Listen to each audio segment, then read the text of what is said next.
ਵਾਹਿਗੁਰੂ।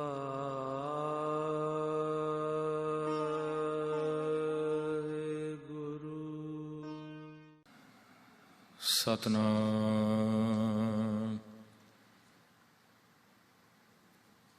ਵਾਹਿਗੁਰੂ ਸਾਹਿਬ JIO. ਪਿਉ ਦਾਦੇ ਕਾ ਖੋਲ ਡਿਠਾ ਖਜ਼ਾਨਾ, ਤਾਂ ਮੇਰਾ ਮਨ ਭਇਆ ਨਿਧਾਨਾ। ਰਤਨ ਲਾਲ ਜਾ ਕਾ ਕਛੂ ਨ ਮੋਲ, ਭਰੇ ਭੰਡਾਰ ਅਖੂਟ ਅਤੋਲ।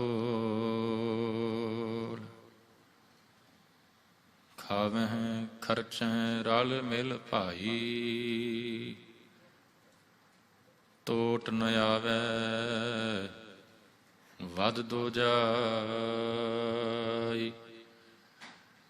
ਖਾਵਹਿ ਖਰਚਹਿ ਰਲ ਮਿਲ ਭਾਈ, ਟੋਟ ਨ ਆਵੈ ਵਧ ਦੋ ਜਾਈ।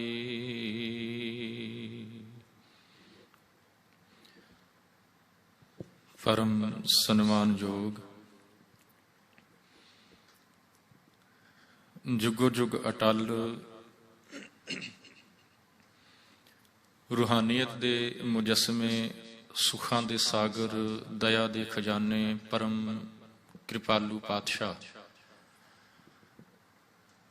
ਧੰਨ ਧੰਨ ਸਾਹਿਬ ਸਤਿਗੁਰੂ ਗੁਰੂ ਗ੍ਰੰਥ ਸਾਹਿਬ ਮਹਾਰਾਜ ਜੀ ਦੀ ਪਾਵਨ ਪਵਿੱਤਰ ਹਜ਼ੂਰੀ ਅੰਦਰ ਜੁੜ ਬੈਠੀ ਸਾਧ ਸੰਗਤ ਜੀ, ਅੱਜ ਸਮੁੱਚਾ ਸਿੱਖ ਜਗਤ ਧੰਨ ਗੁਰੂ ਗ੍ਰੰਥ ਸਾਹਿਬ ਮਹਾਰਾਜ ਜੀ ਦੇ ਪਹਿਲੇ ਪ੍ਰਕਾਸ਼, ਜੋ ਹਰਿਮੰਦਰ ਸਾਹਿਬ ਜੀ ਦੇ ਪਾਵਨ ਸਥਾਨ ਤੇ ਹੋਏ, ਧੰਨ ਗੁਰੂ ਅਰਜਨ ਸਾਹਿਬ ਮਹਾਰਾਜ ਜੀ ਦੀ ਕਿਰਪਾ ਨਾਲ ਉਹ ਪੁਰਬ ਬੜੀ ਸ਼ਰਧਾ ਭਾਵਨਾ ਦੇ ਨਾਲ ਮਨਾ ਰਿਹਾ ਹੈ। ਆਪਾਂ ਵੀ ਸਾਰੇ ਉਸੇ ਪੁਰਬ ਦੇ ਸੰਬੰਧ ਵਿੱਚ ਜੁੜ ਬੈਠੇ ਹਾਂ। ਸਾਧ ਸੰਗਤ ਪਿਛਲੇ 2 ਦਿਨਾਂ ਤੋਂ ਸਾਹਿਬ ਜੀ ਦੇ ਪਾਵਨ ਪੁਰਬ ਦੇ ਸੰਬੰਧ ਵਿੱਚ ਹੀ ਆਪ ਸਰਬੱਤ ਸੰਗਤ ਨਾਲ ਵਿਚਾਰ ਸਾਂਝੇ ਕਰ ਰਹੇ ਹਾਂ। ਜੇ ਤੁਹਾਨੂੰ ਯਾਦ ਹੋਏ ਤੇ ਮੈਂ ਪਿਛਲੇ 2 ਦੀਵਾਨਾਂ ਦੇ ਵਿੱਚ ਬੇਨਤੀ ਕੀਤੀ ਸੀ ਕਿ ਸ਼ਬਦ ਹੈ ਨਾ ਜਿਹੜਾ, ਇਹ ਬੜੀ ਤਾਕਤ ਰੱਖਦਾ ਹੈ। ਇੱਕ ਪੋਜ਼ਿਟਿਵ ਸ਼ਬਦ ਜ਼ੁਬਾਨ ਤੋਂ ਨਿਕਲਿਆ ਹੋਇਆ ਇਨਸਾਨ ਦੇ ਅੰਦਰ ਨੂੰ ਸਕੂਨ ਵੀ ਦਿੰਦਾ ਹੈ। ਇੱਕ ਨੈਗੇਟਿਵ ਸ਼ਬਦ ਇਨਸਾਨ ਦੇ ਅੰਦਰ ਨੂੰ ਸਾੜ ਕੇ ਵੀ ਰੱਖ ਦਿੰਦਾ ਹੈ। ਬੜੀ ਤਾਕਤ ਹੈ ਇਸ ਸ਼ਬਦ ਦੇ ਵਿੱਚ। ਕੱਲ ਬੇਨਤੀ ਕੀਤੀ ਸੀ ਕਿ ਜੇ ਇੱਕ ਆਮ ਨਾਰਮਲ ਬੰਦੇ ਦੀ ਜ਼ੁਬਾਨ ਤੋਂ ਨਿਕਲਿਆ ਹੋਇਆ ਸ਼ਬਦ ਇਨਸਾਨ ਦੇ ਉੱਤੇ ਆਪਣਾ ਅਸਰ ਪਾਉਂਦਾ ਹੈ, ਤੇ ਜਦੋਂ ਉਹੀ ਸ਼ਬਦ ਕਿਤੇ ਗੁਰੂ ਦੇ ਮੁਖ ਤੋਂ ਨਿਕਲਦਾ ਹੈ ਤੇ ਇਨਸਾਨ ਦੀ ਜ਼ਿੰਦਗੀ ਨੂੰ ਟੋਟਲੀ ਚੇਂਜ ਕਰਕੇ ਰੱਖ ਦਿੰਦਾ ਹੈ। ਕੁਝ ਇਤਿਹਾਸ ਦੇ ਪੱਖ ਵੀ ਆਪ ਸੰਗਤ ਨਾਲ ਸਾਂਝੇ ਕੀਤੇ ਸੀ। ਸੋ ਅੱਜ ਵੀ ਉਸੇ ਲੜੀ ਨੂੰ ਅੱਗੇ ਤੋਰਦਿਆਂ ਹੋਇਆਂ, ਜਿਸ ਗੁਰੂ ਦੇ ਲੜ ਧੰਨ ਗੁਰੂ ਗੋਬਿੰਦ ਸਿੰਘ ਸਾਹਿਬ ਸਾਨੂੰ ਲਗਾ ਕੇ ਗਏ, ਸ਼ਬਦ ਗੁਰੂ। ਹੁਣ ਕਈ ਇਹ ਸਵਾਲ ਉਠਾਉਂਦੇ ਨੇ ਕਿ ਜੀ ਜਿਹੜੀਆਂ ਅਸੀਂ ਅਰਦਾਸਾਂ, ਜਿਹੜੀਆਂ ਅਰਜ਼ੋਈਆਂ ਅਸੀਂ ਗੁਰੂ ਦੇ ਚਰਨਾਂ 'ਚ ਕਰਦੇ ਹਾਂ, ਗੁਰੂ ਤੇ ਸ਼ਬਦ ਹੈ, ਗੁਰੂ ਬੋਲ ਨਹੀਂ ਸਕਦਾ। ਸੋ ਇੱਕ ਐਸੇ ਗੁਰੂ ਦੀ ਜ਼ਰੂਰਤ ਹੈ ਜਿਹੜਾ ਬੋਲ ਕੇ ਸਾਨੂੰ ਸਾਡੇ ਸਵਾਲਾਂ ਦੇ ਜਵਾਬ ਦੇ ਸਕੇ। ਤੇ ਮੈਂ ਬੇਨਤੀ ਕੀਤੀ, ਜਿਨ੍ਹਾਂ ਦੇ ਅੰਦਰ ਐਸਾ ਸਵਾਲ ਪੈਦਾ ਹੁੰਦਾ ਹੈ ਨਾ, ਮੇਰੇ ਖਿਆਲ 'ਚ ਉਹਨਾਂ ਨੇ ਹਿਸਟਰੀ ਦੇ ਨਾਲ ਸਾਂਝ ਨਹੀਂ ਪਾਈ, ਉਹਨਾਂ ਨੇ ਹਿਸਟਰੀ ਨੂੰ ਨਹੀਂ ਪੜ੍ਹਿਆ। ਜੇ ਕਿਤੇ ਪੜ੍ਹਿਆ ਹੁੰਦਾ ਤੇ ਮੇਰੇ ਖਿਆਲ 'ਚ ਹੈ ਕਿ ਇਹ ਸਵਾਲ ਉਹਨਾਂ ਦੇ ਅੰਦਰ ਪੈਦਾ ਹੀ ਨਾ ਹੋ ਸਕਦਾ। ਸੋ ਕੋਸ਼ਿਸ਼ ਕਰਨੀ ਹੈ ਕਿ ਇਸੇ ਸੰਬੰਧ ਵਿੱਚ ਆਪ ਸਰਬੱਤ ਸੰਗਤ ਨਾਲ ਕੁਝ ਇਤਿਹਾਸਕ ਇਨਸੀਡੈਂਟਸ ਜਿਹੜੇ ਹੋਏ ਨੇ ਹਿਸਟਰੀ ਦੇ ਵਿੱਚ, ਉਹਨਾਂ ਦੇ ਥਰੂ ਆਪ ਨਾਲ ਕੁਝ ਸ਼ਬਦ ਦੇ ਸੰਬੰਧ ਵਿੱਚ ਹੀ ਸਾਂਝ ਪਾ ਸਕਾਂ। ਆਓ ਵਿਚਾਰਾਂ ਦੀ ਆਰੰਭਤਾ ਤੋਂ ਪਹਿਲਾਂ ਸਤਿਗੁਰਾਂ ਵੱਲੋਂ ਬਖਸ਼ੀ ਫਤਿਹ ਦੀ ਸਾਂਝ ਪਾਈਏ। ਸਾਰੇ ਪਿਆਰ ਸਤਿਕਾਰ ਨਾਲ ਬੁਲਾਓ ਜੀ। ਵਾਹਿਗੁਰੂ ਜੀ ਕਾ ਖਾਲਸਾ, ਵਾਹਿਗੁਰੂ ਜੀ ਕੀ ਫਤਿਹ। ਵੈਸੇ ਇੱਕ ਗੱਲ ਹੈ ਸਾਧ ਸੰਗਤ, ਹੁਣੇ ਜਦੋਂ ਸਮਾਪਤੀ ਹੋ ਜਾਵੇਗੀ ਨਾ ਤੇ ਜਾਂ ਵੈਸੇ ਕੋਈ ਜਦੋਂ ਪ੍ਰੋਗਰਾਮ ਹੁੰਦਾ ਹੈ, ਸਮਾਪਤੀ ਹੁੰਦੀ ਹੈ, ਤੇ ਮੈਂ ਅਕਸਰ ਬੇਨਤੀ ਵੀ ਕਰਦਾ ਹੁੰਦਾ ਕਿ ਗੁਰੂ ਹਜ਼ੂਰੀ ਦੇ ਵਿੱਚ ਨਾ ਗੱਲਾਂ ਨਹੀਂ ਕਰਨੀਆਂ, ਪਰ ਨਾ ਸਮਾਪਤੀ ਤੋਂ ਬਾਅਦ ਸੰਗਤ ਦੀ ਆਵਾਜ਼ ਦੇ ਵਿੱਚ ਨਾ ਵਾਧਾ ਹੋ ਜਾਂਦਾ ਹੈ, ਬੜੀ ਉੱਚੀ ਹੋ ਜਾਂਦੀ ਹੈ ਆਵਾਜ਼ ਗੱਲਾਂ ਦੀ। ਪਰ ਜਦੋਂ ਕਿਤੇ ਫਤਿਹ ਬੁਲਾਉਣ ਵਾਸਤੇ ਕਈ ਦਿਨ ਪਤਾ ਨਹੀਂ ਆਵਾਜ਼ ਨੀਵੀਂ ਕਿਉਂ ਹੋ ਜਾਂਦੀ ਹੈ। ਸੋ ਮੈਂ ਬੇਨਤੀ ਕਰਾਂ, ਅਕਸਰ ਮੈਨੂੰ ਬੇਨਤੀ ਕਰਨੀ ਪੈਂਦੀ ਹੈ ਵਾਰ-ਵਾਰ, ਇੱਕ ਵਾਰ ਫੇਰ ਵਾਹਿਗੁਰੂ ਜੀ ਕਾ ਖਾਲਸਾ ਵਾਹਿਗੁਰੂ ਜੀ ਕੀ ਫਤਿਹ। ਸਤਿਗੁਰਾਂ ਦਾ ਪੁਰਬ ਮਨਾ ਰਹੇ ਹਾਂ ਤੇ ਫਿਰ ਨਾਮ ਮਾਲਕ ਦਾ ਨਾਂ ਜ਼ੁਬਾਨ ਤੋਂ ਕੱਢਣ ਲੱਗਿਆ ਇੰਨੀ ਢਿੱਲ ਕਿਉਂ? ਗੁਰੂ ਨਾਨਕ ਸਾਹਿਬ ਮਹਾਰਾਜ ਨੂੰ ਸਿੱਧਾਂ ਨੇ ਸਵਾਲ ਕੀਤਾ ਸੀ, ਕਹਿੰਦੇ ਤੇਰਾ ਗੁਰੂ ਕੌਣ ਹੈ? ਕੌਣ ਹੈ ਤੁਹਾਡਾ ਗੁਰੂ? ਤੇ ਗੁਰੂ ਨਾਨਕ ਸਾਹਿਬ ਨੇ ਸਿੰਪਲ 2 ਲਫ਼ਜ਼ਾਂ ਦੇ ਵਿੱਚ ਗੱਲ ਸਮਾਪਤ ਕਰ ਦਿੱਤੀ, ਜਵਾਬ ਦੇ ਕੇ ਕਹਿਣ ਲੱਗੇ ਮੇਰਾ ਗੁਰੂ ਹੈ ਸ਼ਬਦ। ਸ਼ਬਦ ਮੇਰਾ ਗੁਰੂ ਹੈ। ਇਸੇ ਸ਼ਬਦ ਨੂੰ ਗੁਰੂ ਗੋਬਿੰਦ ਸਿੰਘ ਮਹਾਰਾਜ 1708 ਦੇ ਵਿੱਚ 1708 ਦੇ ਵਿੱਚ ਗੁਰਗੱਦੀ ਦੇ ਕੇ ਸਾਨੂੰ ਗੁਰੂ ਗ੍ਰੰਥ ਸਾਹਿਬ ਮਹਾਰਾਜ ਦੇ ਲੜ ਲਾ ਕੇ ਜੋਤੀ ਜੋਤ ਸਮਾਉਂਦੇ ਨੇ। ਹੁਣ ਜੇਕਰ ਗੁਰੂ ਨਾਨਕ ਸਾਹਿਬ ਨੇ ਸਿੱਧਾਂ ਨੂੰ ਜਵਾਬ ਦਿੱਤਾ ਕਿ ਮੇਰਾ ਗੁਰੂ ਸ਼ਬਦ ਹੈ, ਤੇ ਇਹਦੇ ਵਿੱਚ ਜ਼ਰੂਰ ਗੁਰੂ ਸਾਹਿਬ ਦੀ ਬੜੀ ਲੰਮੀ ਨਜ਼ਰ ਹੋਏਗੀ।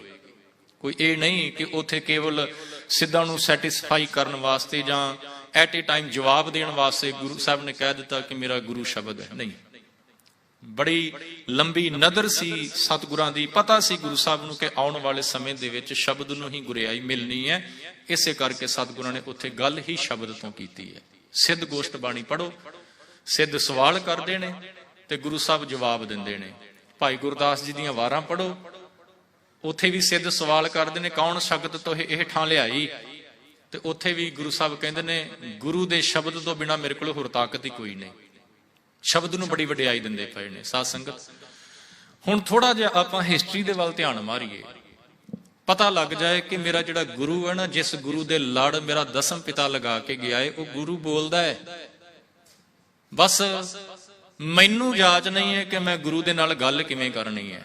ਗੱਲ ਇੱਥੇ ਜੇ ਅੜੀ ਪਈ ਹੈ, ਘੁੰਡੀ ਜੀ ਹੈ। ਮੈਨੂੰ ਨਹੀਂ ਪਤਾ ਕਿ ਮੈਂ ਗੁਰੂ ਦੇ ਨਾਲ ਗੱਲ ਕਿਵੇਂ ਕਰਨੀ ਹੈ। ਜੇ ਉਹ ਗੱਲ ਕਰਨੀ ਆ ਜਾਏ ਤੇ ਗੁਰੂ ਤੇ ਹਰ ਗੱਲ ਦਾ ਜਵਾਬ ਬੋਲ ਕੇ ਦੇ ਰਿਹਾ ਹੈ। ਦੇਖੋ, ਪਹਿਲਾ ਪ੍ਰਕਾਸ਼ ਪੁਰਬ ਆਪਾਂ ਮਨਾਉਂਦੇ ਪਏ ਆ, ਇੱਥੋਂ ਹੀ ਆਪਾਂ ਗੱਲ ਸ਼ੁਰੂ ਕਰ ਲੈਨੇ ਆ। ਸਤਿਗੁਰਾਂ ਨੇ ਭਾਈ ਗੁਰਦਾਸ ਜੀ ਦੇ ਪਾਸੋਂ ਬਾਣੀ ਦੀ ਲਿਖਾਈ ਕੰਪਲੀਟ ਕਰਵਾਈ ਤੇ ਪ੍ਰਕਾਸ਼ ਕਰਨਾ ਹੈ ਹਰਮੰਦਰ ਸਾਹਿਬ ਦੇ ਪਾਵਨ ਸਥਾਨ ਤੇ। ਰਾਤ ਨੂੰ ਗ੍ਰੰਥੀ ਦੀ ਚੋਣ ਵੀ ਹੋ ਗਈ ਹੈ ਕਿ ਇਹ ਜ਼ਿੰਮੇਵਾਰੀ ਕਿਸ ਨੂੰ ਦੇਣੀ ਹੈ। ਦਿਨ ਚੜ੍ਹਦਾ ਹੈ ਤੇ ਸਤਿਗੁਰੂ ਜੀ ਸਿੱਖਾਂ ਦੇ ਨਾਲ, ਬਾਬਾ ਬੁੱਢਾ ਜੀ ਨਾਲ ਨੇ, ਆਦਿ ਗ੍ਰੰਥ ਜੀ ਨੂੰ ਲੈ ਕੇ ਹਰਮੰਦਰ ਸਾਹਿਬ ਦੇ ਪਾਵਨ ਸਥਾਨ ਤੇ ਪਹੁੰਚਦੇ ਨੇ। ਬਾਬਾ ਬੁੱਢਾ ਜੀ ਨੂੰ ਸੇਵਾ ਸੌਂਪੀ ਜਾਂਦੀ ਹੈ ਤੇ ਉੱਥੇ ਇਤਿਹਾਸ ਸਾਡਾ ਕਹਿੰਦਾ ਹੈ ਕਿ ਗੁਰੂ ਅਰਜਨ ਸਾਹਿਬ ਮਹਾਰਾਜ ਜੀ ਨੇ ਬਾਬਾ ਬੁੱਢਾ ਜੀ ਨੂੰ ਕਿਹਾ, ਕੀ ਕਿਹਾ ਜੀ? ਕਹਿੰਦੇ ਬੁੱਢਾ ਸਾਹਿਬ ਖੋਲੋ ਗ੍ਰੰਥ, ਲਿਹੋ ਆਵਾਜ਼, ਸੁਣੀਏ ਸਭ ਪੰਥ। ਬਾਬਾ ਬੁੱਢਾ ਜੀ ਨੂੰ ਕਹਿੰਦੇ ਨੇ ਗੁਰੂ ਅਰਜਨ ਸਾਹਿਬ, ਕਹਿੰਦੇ ਬੁੱਢਾ ਸਾਹਿਬ ਜੀ, ਬਾਬਾ ਬੁੱਢਾ ਜੀ ਤੁਸੀਂ ਗ੍ਰੰਥ ਨੂੰ ਖੋਲੋ, ਓਪਨ ਕਰੋ ਤੇ ਇਹਦੇ ਵਿੱਚੋਂ ਆਵਾਜ਼ ਆਪਾਂ ਅੱਜ ਕਹਿੰਦੇ ਆ ਜੀ ਹੁਕਮਨਾਮਾ ਲਓ ਕਿ ਸਾਰਾ ਪੰਥ ਸੁਣੇ। ਤੇ ਕਹਿੰਦੇ ਨੇ ਅਦਬ ਸਹਿਤ ਗ੍ਰੰਥ ਜਬ ਖੋਲਾ, ਲੈ ਆਵਾਜ਼ ਬੁੱਢਾ ਮੁਖ ਬੋਲਾ। ਜਦੋਂ ਬੜੇ ਅਦਬ ਦੇ ਨਾਲ, ਬੜੇ ਸਤਿਕਾਰ ਦੇ ਨਾਲ ਬਾਬਾ ਬੁੱਢਾ ਜੀ ਨੇ ਆਦਿ ਗ੍ਰੰਥ ਜੀ ਨੂੰ ਖੋਲਿਆ, ਪ੍ਰਕਾਸ਼ ਕੀਤਾ, ਤੇ ਫਿਰ ਬਾਬਾ ਬੁੱਢਾ ਜੀ ਆਪਣੇ ਮੁਖ ਤੋਂ ਬੋਲਦੇ ਨੇ। ਕੁਛ ਕੀ ਬੋਲੇ ਨੇ? ਸੂਹੀ ਰਾਗ ਦੇ ਵਿੱਚ ਵਚਨ ਹੈ ਗੁਰੂ ਅਰਜਨ ਸਾਹਿਬ ਦਾ। ਏਦਾਂ ਕਹਿ ਲਈਏ ਕਿ ਬਾਬਾ ਬੁੱਢਾ ਜੀ ਦੇ ਰਾਹੀਂ ਗੁਰੂ ਅਰਜਨ ਸਾਹਿਬ ਮਹਾਰਾਜ ਆਪ ਬੋਲਦੇ ਪਏ ਨੇ। ਕੀ ਬੋਲੇ ਨੇ ਜੀ? ਕਹਿੰਦੇ ਸੂਹੀ ਮਹੱਲਾ ਪੰਜਵਾਂ, ਸੰਤਾਂ ਕੇ ਕਾਰਜ ਆਪ ਖਲੋਇਆ, ਹਰ ਕੰਮ ਕਰਾਵਣ, ਆਇਆ ਰਾਮ ਧਰਤ ਸੁਹਾਵੀ, ਤਾਲ ਸੁਹਾਵਾ, ਵਿੱਚ ਅੰਮ੍ਰਿਤ ਜਲ ਛਾਇਆ ਰਾਮ। ਜਦੋਂ ਇਹ ਗੁਰੂ ਅਰਜਨ ਸਾਹਿਬ ਦੇ ਬਚਨ ਆਏ ਤੇ ਇਵੇਂ ਪ੍ਰਤੀਤ ਹੁੰਦਾ ਹੈ ਕਿ ਜਿਵੇਂ ਸਤਿਗੁਰੂ ਜੀ ਆਪ ਬਾਣੀ ਦੇ ਥਰੂ ਬੋਲ ਕੇ ਦੱਸਦੇ ਪਏ ਨੇ ਕਿ ਜਿਹੜਾ ਵੀ ਰੱਬ ਦਾ ਪਿਆਰਾ ਹੁੰਦਾ ਹੈ, ਰੱਬ ਆਪਣੇ ਸੇਵਕ ਦੇ ਕਾਰਜ ਕੰਪਲੀਟ ਕਰਨ ਵਾਸਤੇ ਆਪ ਸਹਾਈ ਹੁੰਦਾ ਹੈ। ਹੁਣ ਜਿਹੜਾ ਕਾਰਜ ਗੁਰੂ ਅਰਜਨ ਸਾਹਿਬ ਮਹਾਰਾਜ ਜੀ ਨੇ 1602 ਦੇ ਵਿੱਚ ਸਟਾਰਟ ਕੀਤਾ ਸੀ ਗੁਰਬਾਣੀ ਨੂੰ ਲਿਖਾਉਣ ਦਾ, ਉਹ 4 ਦੇ ਵਿੱਚ ਕੰਪਲੀਟ ਹੁੰਦਾ ਹੈ। ਤੇ ਇਦਾਂ ਕਹਿ ਲਈਏ ਕਿ ਮਾਲਕ ਨੇ ਆਪ ਵਿੱਚ ਵਰਤ ਕੇ ਹੀ ਉਸ ਕਾਰਜ ਨੂੰ ਕੰਪਲੀਟ ਕਰਵਾਇਆ ਹੈ। ਮਾਲਕ ਨੇ, ਕਿਉਂਕਿ ਅੜਚਨਾ ਪਾਉਣ ਵਾਲੇ ਤਾਂ ਕਈ ਸੀ ਨਾ ਉਸ ਟਾਈਮ ਤੇ, ਕਈ ਰੁਕਾਵਟਾਂ ਪੈ ਸਕਦੀਆਂ ਸੀ ਪਰ ਰੁਕਾਵਟ ਪਈ ਨਹੀਂ। ਕਿਉਂ? ਕਿਉਂਕਿ ਜਦੋਂ ਕੋਈ ਮਾਲਕ ਦਾ ਹੋ ਜਾਂਦਾ ਹੈ ਤੇ ਮਾਲਕ ਫਿਰ ਆਪਣੇ ਸੇਵਕ ਦੀ ਪੈਜ ਰੱਖਦਾ ਹੈ। ਤੇ ਸਤਿਗੁਰੂ ਜੀ ਫਿਰ ਇੱਥੇ ਬੋਲ ਕੇ ਦੱਸਦੇ ਪਏ ਨੇ ਕਿ ਭਲਿਓ, ਜੇ ਇਹ ਕਾਰਜ ਅੱਜ ਸੰਪੂਰਨ ਹੋਇਆ ਹੈ ਨਾ ਤੇ ਉਹ ਉਸ ਮਾਲਕ ਦੀ ਕਿਰਪਾ ਦੇ ਨਾਲ ਹੋਇਆ ਹੈ। ਸੰਤਾਂ ਕੇ ਕਾਰਜ ਆਪ ਖਲੋਇਆ, ਹਰ ਕੰਮ ਕਰਾਵਣ ਆਇਆ ਰਾਮ। ਥੋੜਾ ਅੱਗੇ ਚੱਲੋ। ਜਦੋਂ ਗੁਰੂ ਗੋਬਿੰਦ ਸਿੰਘ ਮਹਾਰਾਜ ਨੰਦੇੜ ਦੀ ਧਰਤੀ ਤੇ, ਸਾਧ ਸੰਗਤ ਇੱਕ ਗੱਲ ਯਾਦ ਦਿਮਾਗ 'ਚ ਆਪਾਂ ਰੱਖਣੀ ਹੈ ਹਮੇਸ਼ਾ, ਇਹ ਨਹੀਂ ਕਿ ਹੋਣੀ, ਹਮੇਸ਼ਾ ਰੱਖਣੀ ਹੈ ਕਿ ਮੇਰਾ ਗੁਰੂ ਬੋਲਦਾ ਹੈ, ਮੇਰਾ ਗੁਰੂ ਬੋਲਦਾ ਹੈ। ਅੱਜ ਸਤਿਗੁਰੂ ਗੁਰੂ ਗੋਬਿੰਦ ਸਿੰਘ ਮਹਾਰਾਜ ਨੰਦੇੜ ਦੀ ਧਰਤੀ ਤੇ ਨੇ ਤੇ ਸਮਾਂ ਆ ਗਿਆ ਸਤਿਗੁਰਾਂ ਦੇ ਪ੍ਰਭ ਪੁਰਬ ਪਿਆਨੇ ਦਾ। ਜੋਤੀ ਜੋਤ ਸਮਾਉਣ ਤੋਂ ਪਹਿਲਾਂ ਸਤਿਗੁਰਾਂ ਨੇ ਸੰਗਤ ਨੂੰ ਇਕੱਠਾ ਕੀਤਾ ਹੈ। ਗੁਰੂ ਗ੍ਰੰਥ ਸਾਹਿਬ ਮਹਾਰਾਜ ਉਦੋਂ ਅਜੇ ਗੁਰਗੱਦੀ ਨਹੀਂ ਸੌਂਪੀ, ਮੈਂ ਸ਼ਬਦ ਜ਼ਰੂਰ ਯੂਜ਼ ਕਰਦਾ ਪਿਆ। ਪ੍ਰਕਾਸ਼ ਕਰਵਾਇਆ ਗਿਆ ਜੀ, ਸਤਿਗੁਰੂ ਜੀ ਆਪ ਚੌਰ ਦੀ ਸੇਵਾ ਪਏ ਕਰਦੇ ਨੇ। ਭਾਈ ਮਣੀ ਸਿੰਘ ਜਿਹੜੇ ਨੇ ਨਾ, ਇਤਿਹਾਸ ਕਹਿੰਦਾ ਹੈ ਕਿ ਭਾਈ ਮਣੀ ਸਿੰਘ ਜੀ ਨੇ ਉਸ ਟਾਈਮ ਤੇ ਹੁਕਮਨਾਮਾ ਲਿਆ, ਉਸ ਟਾਈਮ ਤੇ ਆਵਾਜ਼ਾ ਲਿਆ ਭਾਈ ਮਣੀ ਸਿੰਘ ਨੇ। ਗੁਰੂ ਗੋਬਿੰਦ ਸਿੰਘ ਮਹਾਰਾਜ ਜੀ ਨੇ ਸਾਰੀ ਸੰਗਤ ਨੂੰ ਸੰਬੋਧਨ ਕਰਦਿਆਂ ਹੋਇਆਂ ਕਿਹਾ ਕਿ ਅੱਜ ਤੋਂ ਤੁਹਾਡਾ ਗੁਰੂ ਗੁਰੂ ਗ੍ਰੰਥ ਸਾਹਿਬ ਹੋਏਗਾ। ਖਿਆਲ ਰਹੇ, ਸਤਿਗੁਰਾਂ ਨੇ ਨੰਦੇੜ ਦੀ ਧਰਤੀ ਤੇ ਸਾਨੂੰ ਇਸ ਪਾਵਨ ਗੁਰੂ ਸ਼ਬਦ ਗੁਰੂ ਦੇ ਲੜ ਲਗਾ ਦਿੱਤਾ ਤੇ ਵਚਨ ਕਹਿ ਦਿੱਤਾ ਕਿ ਜਿਸ ਨੇ ਵੀ ਮੇਰੇ ਨਾਲ ਗੱਲ ਕਰਨੀ ਹੋਏਗੀ ਉਹ ਭਾਵਨਾ ਦੇ ਨਾਲ, ਪਿਆਰ ਦੇ ਨਾਲ ਗੁਰੂ ਗ੍ਰੰਥ ਸਾਹਿਬ ਮਹਾਰਾਜ ਜੀ ਦਾ ਪਾਠ ਕਰੇ, ਮੇਰੇ ਨਾਲ ਗੱਲ ਹੋਏਗੀ। ਜਦੋਂ ਇਹ ਸਾਰਾ ਸਿੱਖ ਸੰਗਤ ਨੂੰ ਸਮਝਾਉਣ ਤੋਂ ਬਾਅਦ ਅਰਦਾਸ ਹੋਈ, ਭਾਈ ਮਣੀ ਸਿੰਘ ਜੀ ਨੂੰ ਹੁਕਮਨਾਮਾ ਲੈਣ ਬਾਰੇ ਕਿਹਾ ਗਿਆ ਤੇ ਭਾਈ ਮਣੀ ਸਿੰਘ ਜੀ ਨੇ ਹੁਕਮਨਾਮਾ ਲਿਆ ਤੇ ਹੁਕਮ ਪਤਾ ਕੀ ਆਇਆ ਜੀ? ਸਤਿਗੁਰੂ ਗੁਰੂ ਅਰਜਨ ਸਾਹਿਬ ਫੇਰ ਬੋਲੇ ਨੇ। ਪਤਾ ਕੀ ਕਿਹਾ? ਕਹਿਣ ਲੱਗੇ, ਖੁੱਲਿਆ ਕਰਮ ਕਿਰਪਾ ਭਈ ਠਾਕੁਰ, ਕੀਰਤਨ ਹਰ ਹਰ ਗਾਈ, ਸ਼ਰਮ ਥਾਕਾ ਪਾਏ ਵਿਸ਼ਰਾਮਾ, ਮਿਟ ਗਈ ਸਗਲੀ ਧਾਈ, ਅਬ ਮੋਹੇ ਜੀਵਨ ਪਦਵੀ ਪਾਈ, ਚੀਤ ਆਇਓ ਮਨ ਪੁਰਖ ਵਧਾਤਾ, ਸੰਤਨ ਕੀ ਸ਼ਰਨਾਈ। ਇੱਥੇ ਸਤਿਗੁਰਾਂ ਨੇ ਅੱਗੇ ਜਾ ਕੇ ਕਿਹਾ, ਕਹਿਣ ਲੱਗੇ, ਸਦ ਹਜ਼ੂਰ ਹਾਜ਼ਰ ਹੈ ਨਾਜ਼ਰ, ਕਤੈ ਨਾ ਪਇਓ ਦੁਰਾਈ। ਇਹਦਾ ਭਾਵ ਕੀ ਹੈ? ਗੁਰੂ ਅਰਜਨ ਸਾਹਿਬ ਮਹਾਰਾਜ ਬੋਲ ਕੇ ਕਹਿੰਦੇ ਪਏ ਨੇ, ਗੁਰੂ ਗੋਬਿੰਦ ਸਿੰਘ ਮਹਾਰਾਜ ਕਹਿੰਦੇ ਤੁਹਾਡਾ ਅੱਜ ਤੋਂ ਗੁਰੂ ਗੁਰੂ ਗ੍ਰੰਥ ਸਾਹਿਬ ਮਹਾਰਾਜ ਹੋਏਗਾ। ਤੇ ਇਸੇ ਗੁਰੂ ਗ੍ਰੰਥ ਸਾਹਿਬ ਮਹਾਰਾਜ ਦੇ ਵਿੱਚੋਂ ਗੁਰੂ ਅਰਜਨ ਸਾਹਿਬ ਮਹਾਰਾਜ ਬੋਲ ਕੇ ਕਹਿੰਦੇ ਨੇ, ਭਲਿਓ ਇਹ ਨਾ ਸੋਚਿਓ ਕਿ ਅੱਜ ਸਰੀਰਕ ਤੌਰ ਤੇ ਗੁਰੂ ਤੁਹਾਡੇ ਕੋਲ ਨਹੀਂ, ਸਦ ਹਜ਼ੂਰ ਹਾਜ਼ਰ ਹੈ ਨਾਜ਼ਰ, ਭਲਿਆ ਗੁਰੂ ਤੇਰੇ ਅੰਗ ਸੰਗ ਸਹਾਈ ਹੋਏਗਾ। ਬਸ ਭਾਵਨਾ ਬਣਾ ਕੇ ਰੱਖੀ ਗੁਰੂ ਦੇ ਉੱਤੇ, ਥਿੜਕੀ ਨਾ। ਜਦੋਂ ਤੇਰੀ ਸ਼ਰਧਾ, ਤੇਰਾ ਵਿਸ਼ਵਾਸ ਗੁਰੂ ਦੇ ਉੱਤੇ ਹੋਏਗਾ, ਬਾਣੀ ਦਾ ਪਾਠ ਭਾਵਨਾ ਦੇ ਨਾਲ ਕਰੀ, ਗੁਰੂ ਤੇਰੇ ਅੰਗ ਸੰਗ ਬੈਠਾ ਹੋਵੇਗਾ, ਸਦਾ ਅੰਗ ਸੰਗੇ ਵਾਲੀ ਕਹਾਣੀ ਬਣ ਜਾਏਗੀ। ਸਾਧ ਸੰਗਤ ਫਿਰ ਸਮਾਂ ਆਇਆ, ਥੋੜਾ ਜਿਹਾ ਇਤਿਹਾਸ ਦੇ ਵਿੱਚ ਹੋਰ ਅੱਗੇ ਚੱਲੀਏ। ਮੈਂ ਕੁਝ ਜਿਹੜੇ ਇਤਿਹਾਸਕ ਵਾਕਿਆਤ ਨੇ ਉਹਨਾਂ ਦਾ ਜ਼ਿਕਰ ਤੁਹਾਡੇ ਨਾਲ ਸਾਂਝਾ ਕਰ ਰਿਹਾ, ਪਰ ਵੈਸੇ ਜੇਕਰ ਪੂਰੀ ਹਿਸਟਰੀ ਨੂੰ ਖੋਜੀਏ ਤੇ ਬੜੇ ਐਸੇ ਇਤਿਹਾਸਕ ਤੱਥ ਸਾਡੇ ਸਾਹਮਣੇ ਆਉਣਗੇ ਜਿੱਥੇ ਸਮੇਂ ਸਮੇਂ ਤੇ ਗੁਰੂ ਗ੍ਰੰਥ ਸਾਹਿਬ ਮਹਾਰਾਜ ਜੀ ਨੇ ਸਿੱਖਾਂ ਦੀ ਅਗਵਾਈ ਕੀਤੀ ਹੈ। ਸਮਾਂ ਆਇਆ ਜੀ 1921 ਦਾ, 1921।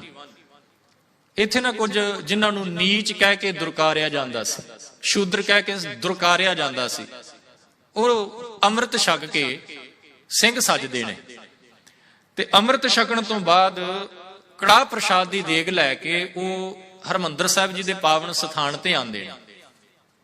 ਜਦੋਂ ਹਰਮੰਦਰ ਸਾਹਿਬ ਆਏ ਕੜਾਹ ਪ੍ਰਸ਼ਾਦ ਦੀ ਦੇਗ ਲੈ ਕੇ, ਤੇ ਜਿਹੜੇ ਉਸ ਟਾਈਮ ਤੇ ਪੁਜਾਰੀ ਸੀ ਉਹਨਾਂ ਨੂੰ ਅਰਦਾਸ ਕਰਨ ਵਾਸਤੇ ਕਿਹਾ, ਬੇਨਤੀ ਕੀਤੀ। ਤੇ ਉਹਨਾਂ ਨੇ ਪਤਾ ਕੀ ਕਿਹਾ?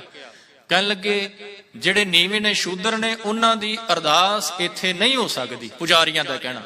ਵੈਸੇ ਮੈਂ ਬੇਨਤੀ ਕਰਾਂ, ਗੁਰੂ ਘਰ ਦੇ ਵਿੱਚ ਸਾਰੇ ਇੱਕ ਬਰਾਬਰ ਨੇ, ਕੋਈ ਉੱਚਾ ਨਹੀਂ, ਕੋਈ ਨੀਵਾਂ ਨਹੀਂ, ਕੋਈ ਵੱਡੀ ਜਾਤ ਵਾਲਾ ਨਹੀਂ, ਕੋਈ ਛੋਟੀ ਜਾਤ ਵਾਲਾ ਨਹੀਂ, ਸਾਰੇ ਇੱਕ ਬਰਾਬਰ ਨੇ। ਪਰ ਉਹ ਪੁਜਾਰੀਆਂ ਨੇ ਕਹਿ ਦਿੱਤਾ, ਕਹਿਣ ਲੱਗੇ ਤੁਹਾਡੀ ਅਰਦਾਸ ਇੱਥੇ ਨਹੀਂ ਹੋ ਸਕਦੀ। ਤੇ ਉੱਥੇ ਹੀ ਇੱਕ ਭਾਈ ਕਰਤਾਰ ਸਿੰਘ ਜੀ ਝੱਬਰ ਮੌਜੂਦ ਸੀ। ਉਹਨਾਂ ਨੇ ਫਿਰ ਅੱਗੇ ਹੋ ਕੇ ਪੁਜਾਰੀਆਂ ਨੂੰ ਕਿਹਾ, ਕਹਿਣ ਲੱਗੇ ਤੁਸੀਂ ਕਹਿੰਦੇ ਅਰਦਾਸ ਨਹੀਂ ਹੋ ਸਕਦੀ, ਆਪਾਂ ਗੁਰੂ ਦੇ ਕੋਲੋਂ ਪੁੱਛਦੇ ਹਾਂ ਗੁਰੂ ਕੀ ਕਹਿੰਦੇ ਨੇ। ਜੇ ਗੁਰੂ ਸਾਹਿਬ ਕਹਿ ਦੇਣ ਕਿ ਇੱਥੇ ਨੀਵਿਆਂ ਦੀ ਅਰਦਾਸ ਨਹੀਂ ਹੋ ਸਕਦੀ, ਇੱਥੇ ਇਹ ਚਲੇ ਜਾਣਗੇ। ਪਰ ਜੇ ਗੁਰੂ ਦਾ ਫੈਸਲਾ ਇਹਨਾਂ ਦੇ ਹੱਕ ਦੇ ਵਿੱਚ ਹੋਇਆ, ਮੰਨਣਾ ਸਾਡਾ ਫਰਜ਼ ਹੋਏਗਾ। ਤੇ ਅਰਦਾਸ ਕੀਤੀ ਗਈ ਜੀ। ਅਰਦਾਸ ਤੋਂ ਬਾਅਦ ਫਿਰ ਹੁਕਮ ਲਿਆ ਗਿਆ ਤੇ ਹੁਕਮ ਪਤਾ ਕੀ ਆਇਆ? ਨਿਗੁਣਿਆਂ ਨੂੰ ਆਪੇ ਬਖਸ਼ ਲੈ ਭਾਈ। ਨਿਗੁਣਿਆ, ਜਿਨ੍ਹਾਂ ਨੂੰ ਨੀਵੇਂ ਕਿਹਾ ਜਾਂਦਾ ਸੀ ਨਾ, ਸਤਿਗੁਰੂ ਜੀ ਬੋਲ ਕੇ ਕਹਿੰਦੇ ਪਏ ਨੇ, ਕਹਿੰਦੇ ਇਹਨਾਂ ਦੀ ਸੋਚ ਹੋ ਸਕਦੀ ਹੈ ਇਹਨਾਂ ਪੁਜਾਰੀਆਂ ਦੀ ਕਿ ਇਹ ਨੀਵੇਂ ਨੇ, ਇਹਨਾਂ ਦੀ ਅਰਦਾਸ ਨਹੀਂ ਹੋ ਸਕਦੀ, ਪਰ ਜਿਹੜਾ ਉਸ ਮਾਲਕ ਦੀ ਸ਼ਰਨ ਦੇ ਵਿੱਚ ਆ ਗਿਆ ਉਹ ਤੇ ਨੀਵਾਂ ਰਿਹਾ ਹੀ ਨਹੀਂ, ਮਾਲਕ ਨੇ ਤਾਂ ਉਹਨੂੰ ਬਖਸ਼ ਕੇ ਆਪਣੇ ਗਲ ਦੇ ਨਾਲ ਲਗਾ ਲਿਆ। ਇਸੇ ਸਾਲ ਹੀ ਸਾਕਾ ਵਾਪਰਦਾ ਹੈ ਜੀ ਨਨਕਾਣਾ ਸਾਹਿਬ ਦੀ ਪਾਵਨ ਧਰਤੀ ਦੇ ਉੱਤੇ। ਤੇ ਜਦੋਂ ਸਿੱਖਾਂ ਨੂੰ ਪਤਾ ਲੱਗਣਾ ਕਿ ਨਨਕਾਣਾ ਸਾਹਿਬ ਦੇ ਵਿੱਚ ਮਹੰਤ ਜਿਹੜਾ ਨਰੈਣ ਦਾਸ ਹੈ ਉਹ ਕੀ ਕਰਦਾ ਪਿਆ ਹੈ, ਕੀ ਕਰਤੂਤਾਂ ਉੱਥੇ ਕਰਦਾ ਪਿਆ ਹੈ, ਤੇ ਪੰਥ ਨੇ ਫਿਰ ਇਕੱਠੇ ਹੋ ਕੇ ਸਤਿਗੁਰਾਂ ਦੇ ਉਸ ਪਾਵਨ ਸਥਾਨ ਨੂੰ ਉਸ ਮਹੰਤ ਦੇ ਕੋਲੋਂ ਆਜ਼ਾਦ ਕਰਾਉਣ ਵਾਸਤੇ ਜਥੇ ਤੋਰਨ ਦਾ ਪਲਾਨ ਕੀਤਾ। ਤੇ ਇੱਕ ਜਥਾ ਗੁਰਦਾਸਪੁਰ ਡਿਸਟ੍ਰਿਕਟ ਦੇ ਵਿੱਚ ਡੇਰਾ ਬਾਬਾ ਨਾਨਕ ਜਿਹੜਾ ਸ਼ਹਿਰ ਹੈ ਨਾ ਜੀ, ਜਿੱਥੇ ਗੁਰੂ ਨਾਨਕ ਸਾਹਿਬ ਮਹਾਰਾਜ ਦਾ ਇਤਿਹਾਸਿਕ ਸਥਾਨ ਵੀ ਹੈ, ਉਹਦੇ ਕੋਲ ਇੱਕ ਪਿੰਡ ਹੈ ਧਾਰੋਵਾਲ। ਉੱਥੋਂ ਦੇ ਰਹਿਣ ਵਾਲੇ ਭਾਈ ਲਛਮਣ ਸਿੰਘ ਜੀ, ਉਹਨਾਂ ਨੇ ਵੀ ਇੱਕ ਜਥਾ ਲੈ ਕੇ ਨਨਕਾਣਾ ਸਾਹਿਬ ਪਹੁੰਚਣਾ ਸੀ। ਤਿਆਰੀ ਹੋ ਗਈ ਜੀ ਸਾਰੀ, ਉਹ ਪਿੰਡ ਪਿੰਡ ਜਾ ਕੇ ਪ੍ਰਚਾਰ ਵੀ ਕਰਦੇ ਰਹੇ, ਸਿੰਘਾਂ ਨੂੰ ਇਕੱਠੇ ਕਰਦੇ ਰਹੇ। ਸਮਾਂ ਆ ਗਿਆ ਜਦੋਂ ਜਥਾ ਲੈ ਕੇ ਤੇ ਚਾਲੇ ਪਾਉਣੇ ਨੇ ਨਨਕਾਣਾ ਸਾਹਿਬ ਵੱਲ। ਤੇ ਸਾਰੇ ਸਿੱਖ ਜਿਹੜੇ ਨੇ ਜਿਨ੍ਹਾਂ ਨੇ ਜਥੇ ਦੇ ਰੂਪ ਦੇ ਵਿੱਚ ਜਾਣਾ ਹੈ, ਉਹ ਗੁਰੂ ਘਰ ਦੇ ਵਿੱਚ, ਜਿਹੜਾ ਧਾਰੋਵਾਲ ਪਿੰਡ ਹੈ, ਉਸ ਪਿੰਡ ਦਾ ਜਿਹੜਾ ਗੁਰੂ ਘਰ ਹੈ, ਗੁਰਦੁਆਰਾ ਸਾਹਿਬ ਹੈ, ਉੱਥੇ ਇਕੱਠੇ ਹੁੰਦੇ ਨੇ। ਤੇ ਚੱਲਣ ਤੋਂ ਪਹਿਲਾਂ ਸਤਿਗੁਰੂ ਗੁਰੂ ਗ੍ਰੰਥ ਸਾਹਿਬ ਮਹਾਰਾਜ ਜੀ ਦੇ ਚਰਨਾਂ ਦੇ ਵਿੱਚ ਬੇਨਤੀ ਕੀਤੀ ਜਾਂਦੀ ਹੈ। ਭਾਈ ਲਛਮਣ ਸਿੰਘ ਜੀ ਅਰਦਾਸ ਕਰਦੇ ਨੇ, ਮਾਲਕ ਜੀ ਧੰਨ ਗੁਰੂ ਨਾਨਕ ਸਾਹਿਬ ਮਹਾਰਾਜ ਤੁਹਾਡੇ ਪਾਵਨ ਸਥਾਨ ਦੇ ਉੱਤੇ ਇਹ ਕੁਕਰਮ ਹੁੰਦੇ ਪਏ ਨੇ, ਮਹੰਤ ਨਰੈਣ ਦਾਸ ਆਹ ਕੁਝ ਕਰਦਾ ਪਿਆ ਹੈ, ਤੇ ਪੰਥ ਨੇ ਉਹ ਗੁਰੂ ਘਰ ਦਾ ਪ੍ਰਬੰਧ ਆਪਣੇ ਹੱਥ ਵਿੱਚ ਲੈਣਾ ਹੈ। ਜਥਾ ਰਵਾਨਾ ਹੋਣ ਲੱਗਾ ਹੈ, ਆਪ ਕਿਰਪਾ ਕਰੋ, ਹੁਕਮ ਬਖਸ਼ੋ। ਤੇ ਸਾਧ ਸੰਗਤ ਸਤਿਗੁਰਾਂ ਦੇ ਪਾਵਨ ਸਰੂਪ ਤੋਂ ਹੁਕਮ ਲਿਆ ਗਿਆ। ਤੇ ਹੁਕਮ ਪਤਾ ਕੀ ਆਇਆ? ਹੁਣ ਗੁਰੂ ਰਾਮਦਾਸ ਮਹਾਰਾਜ ਬੋਲੇ ਨੇ ਸੂਹੀ ਰਾਗ ਦੇ ਵਿੱਚ।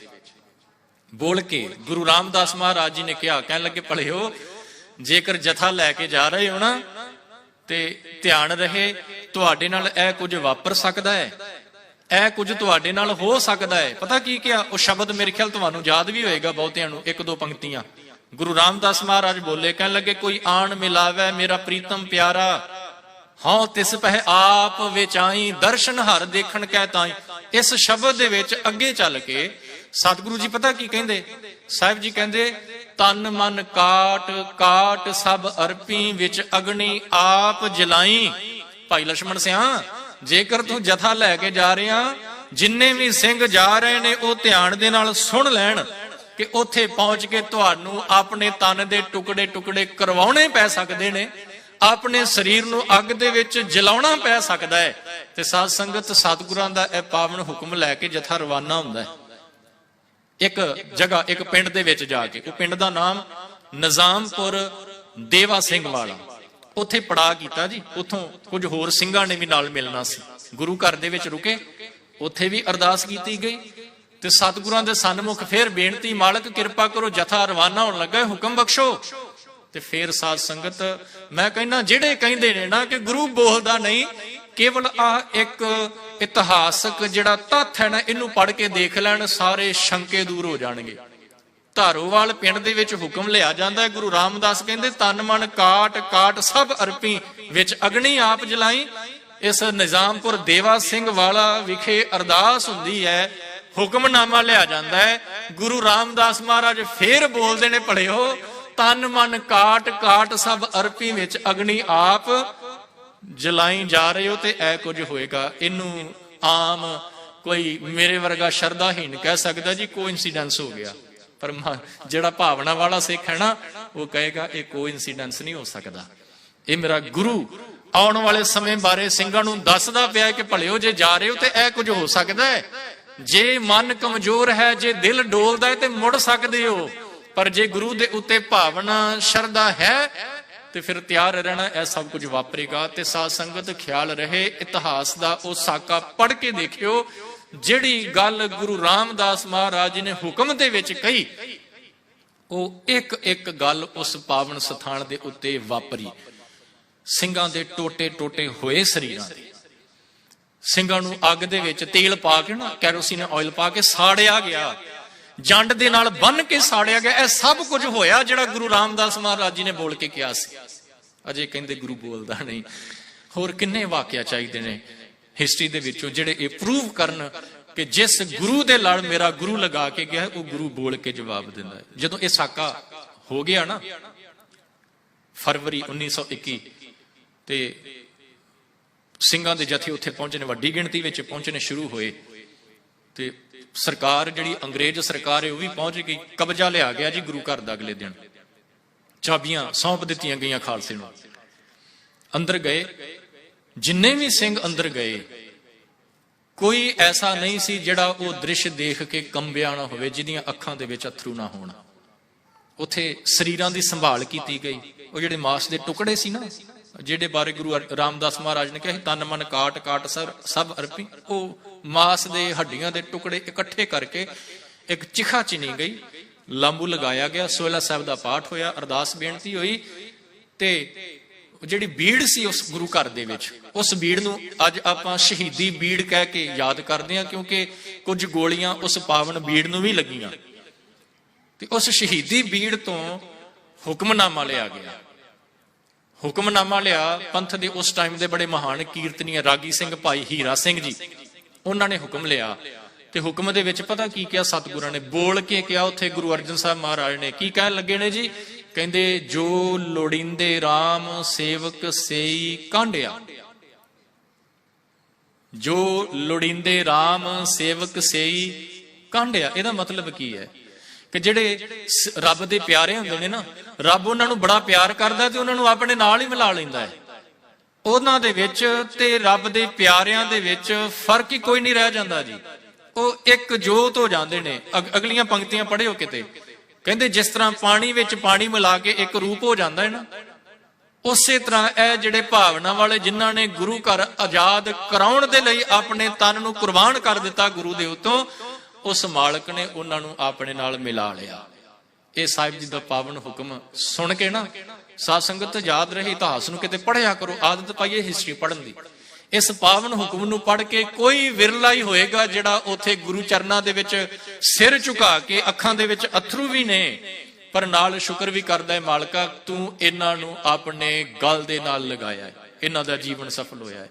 ਤੇ ਸਾਧ ਸੰਗਤ ਐਸੇ ਬੇਅੰਤ ਵਾਕਿਆ ਹਿਸਟਰੀ ਦੇ ਵਿੱਚੋਂ ਤੁਹਾਨੂੰ ਪੜ੍ਹਨ ਲਈ ਮਿਲਣਗੇ, ਜਿੱਥੇ ਸਮੇਂ-ਸਮੇਂ ਤੇ ਕੋਈ ਐਸਾ ਸਮਾਂ ਵੀ ਆਇਆ ਜਦੋਂ ਕੌਮ ਦੇ ਉੱਤੇ ਬੜੀ ਭੀੜ ਪਈ, ਬੜੀ ਭੀੜ ਪਈ ਜੀ, ਬੜਾ ਨੁਕਸਾਨ ਹੋਇਆ ਸਿੱਖ ਕੌਮ ਦਾ। ਕੋਈ ਐਸਾ ਸਮਾਂ ਵੀ ਆਇਆ ਇਸ ਧਰਤੀ ਦੇ ਉੱਤੇ, ਐਸਾ ਸਮਾਂ ਵੀ ਆਇਆ ਜਦੋਂ ਹਰਿਮੰਦਰ ਸਾਹਿਬ ਦੇ ਪਾਵਨ ਸਥਾਨ ਦੇ ਉੱਤੇ ਕਈ ਦਿਨ ਪ੍ਰਕਾਸ਼ ਹੀ ਨਹੀਂ ਹੋਇਆ। ਕਈ ਦਿਨਾਂ ਬਾਅਦ ਜਦੋਂ ਪ੍ਰਕਾਸ਼ ਹੋਇਆ ਉੱਥੇ ਪਾਵਨ ਸਥਾਨ ਦੇ ਉੱਤੇ ਹਰਿਮੰਦਰ ਸਾਹਿਬ ਵਿਖੇ, ਅਰਦਾਸ ਕੀਤੀ ਗਈ, ਮਾਲਕ ਇਹ ਸਭ ਕੁਝ ਹੋਇਆ, ਬੜੀ ਭੀੜ ਪਈ ਸੀ ਕੌਮ ਦੇ ਉੱਤੇ ਤੇ ਕਿਰਪਾ ਕਰੋ, ਹੁਕਮ ਬਖਸ਼ੋ। ਤੇ ਇੱਥੇ ਵੀ ਮੇਰਾ ਗੁਰੂ ਅਰਜਨ ਸਾਹਿਬ ਮਹਾਰਾਜ ਬੋਲ ਕੇ ਦੱਸਦਾ ਹੈ। ਪਤਾ ਕੀ ਕਿਹਾ? ਕਹਿਣ ਲੱਗੇ ਕਿਸ ਹਾਂ ਜਾਚੀ ਕਿਸ ਆਰਾਧੀ ਜਾਂ ਸਭ ਕਿਛ ਕੀਤਾ ਹੋਸੀ, ਜੋ ਜੋ ਦੀਸੈ ਵੱਡਾ ਵਡੇਰਾ ਸੋ ਸੋ ਖਾਕੂ ਰਲਸੀ। ਹੋਇਆ ਵੀ ਏਦਾਂ ਹੀ। ਗੁਰੂ ਅਰਜਨ ਸਾਹਿਬ ਕਹਿੰਦੇ ਜਿਹੜੇ ਆਪਣੇ ਆਪ ਨੂੰ ਵੱਡੇ ਕਹਾਉਂਦੇ ਨੇ ਖਾਕ ਦੇ ਵਿੱਚ ਰਲਣਗੇ। 153 ਦਿਨ ਨੇ ਲੰਘੇ, ਖਾਕ ਦੇ ਵਿੱਚ ਰਲੇ ਉਹ। ਇਹ ਮੇਰਾ ਗੁਰੂ ਬੋਲ ਕੇ ਦੱਸ ਰਿਹਾ ਹੈ ਜੀ। ਗੁਰੂ ਬੋਲ ਕੇ ਸਭ ਕੁਝ ਸਮਝਾਉਂਦਾ ਪਿਆ ਹੈ। ਭਲਿਆ ਤੂੰ ਭਾਵਨਾ ਦੇ ਨਾਲ ਅਰਦਾਸ ਤੇ ਕਰ ਗੁਰੂ ਚਰਨਾਂ ਚ ਆਣ ਕੇ, ਗੁਰੂ ਜਵਾਬ ਦੇਗਾ। ਹਰ ਇੱਕ ਸਵਾਲ, ਹਰ ਇੱਕ ਪ੍ਰੋਬਲਮ ਦਾ ਸੋਲੂਸ਼ਨ ਤੈਨੂੰ ਗੁਰੂ ਦੱਸੇਗਾ, ਪਰ ਸ਼ਰਤ ਇੱਕ ਹੈ, ਤੇਰਾ ਵਿਸ਼ਵਾਸ ਪੂਰਨ ਗੁਰੂ ਗ੍ਰੰਥ ਸਾਹਿਬ ਮਹਾਰਾਜ ਦੇ ਉੱਤੇ ਹੋਣਾ ਚਾਹੀਦਾ ਹੈ। ਭਲਿਓ ਜੀ ਆਪਾਂ ਮਨਾਉਂਦੇ ਪਏ ਨਾ ਸਾਹਿਬ ਜੀ ਦਾ ਪਹਿਲਾ ਪ੍ਰਕਾਸ਼, ਤੇ ਗੁਰੂ ਚਰਨਾਂ ਚ ਬੇਨਤੀ ਕਰੀਏ ਸਾਰੇ, ਮਾਲਕ ਕਿਰਪਾ ਕਰੋ ਕਿਤੇ ਐਸਾ ਵਿਸ਼ਵਾਸ ਸਾਡੇ ਅੰਦਰ ਪੈਦਾ ਹੋ ਸਕੇ, ਕਿਤੇ ਤੁਹਾਡੇ ਉੱਤੇ ਇੰਨਾ ਕੁ ਅਟੁੱਟ ਵਿਸ਼ਵਾਸ ਹੋ ਸਕੇ ਕਿ ਜੋ ਤੁਸੀਂ ਕਹਿ ਦਿੱਤਾ ਉਹ 3 ਕਾਲ ਸੱਤ। ਤੇ ਜੇ ਇੰਨੀ ਕੁ ਭਾਵਨਾ ਸਿੱਖ ਦੇ ਉੱਤੇ ਬਣ ਜਾਏ, ਸਿੱਖ ਡੋਲੇਗਾ ਕਦੇ ਨਹੀਂ, ਡੋਲੇਗਾ ਕਦੇ ਨਹੀਂ, ਗੁਰੂ ਉਹਨੂੰ ਡੋਲਣ ਨਹੀਂ ਦੇਗਾ। ਹਰ ਮੌਕੇ ਤੇ ਬਾਂਹ ਗੁਰੂ ਪਕੜੇਗਾ। ਸਤਿਗੁਰੂ ਜੀ ਕਿਰਪਾ ਕਰਨ। ਵਿਚਾਰਾਂ ਕਰਦਿਆਂ, ਇਤਿਹਾਸਕ ਤੱਥਾਂ ਬਾਰੇ ਚਾਨਣਾ ਪਾਉਂਦਿਆਂ ਅਨੇਕ ਹੀ ਭੁੱਲਾਂ ਹੋ ਜਾਂਦੀਆਂ ਨੇ। ਗੁਰੂ ਅਤੇ ਸੰਗਤ ਬਖਸ਼ਣ ਯੋਗ ਹੈ। ਸਰਬੱਤ ਸੰਗਤ ਨੂੰ ਸਤਿਗੁਰਾਂ ਦੇ ਪਾਵਨ ਪੁਰਬ ਦੀਆਂ ਬਹੁਤ ਬਹੁਤ ਮੁਬਾਰਕਾਂ। ਗੁਰੂ ਸਾਹਿਬ ਸਾਰਿਆਂ ਦੇ ਉੱਤੇ ਮੇਰਾ ਭਰਿਆ ਹੱਥ ਰੱਖਦਿਆਂ ਹੋਇਆਂ ਗੁਰਸਿੱਖੀ ਜੀਵਨ ਨਾਮਦਾਨ ਦੀਆਂ ਦਾਤਾਂ ਬਖਸ਼ਿਸ਼ ਕਰਕੇ ਭਰੋਸਾ ਸਿੱਧਕ ਦੇ ਨਾਲ ਨਿਵਾਜਣ ਜੀ। ਵਾਹਿਗੁਰੂ ਜੀ ਕਾ ਖਾਲਸਾ, ਵਾਹਿਗੁਰੂ ਜੀ ਕੀ ਫਤਿਹ।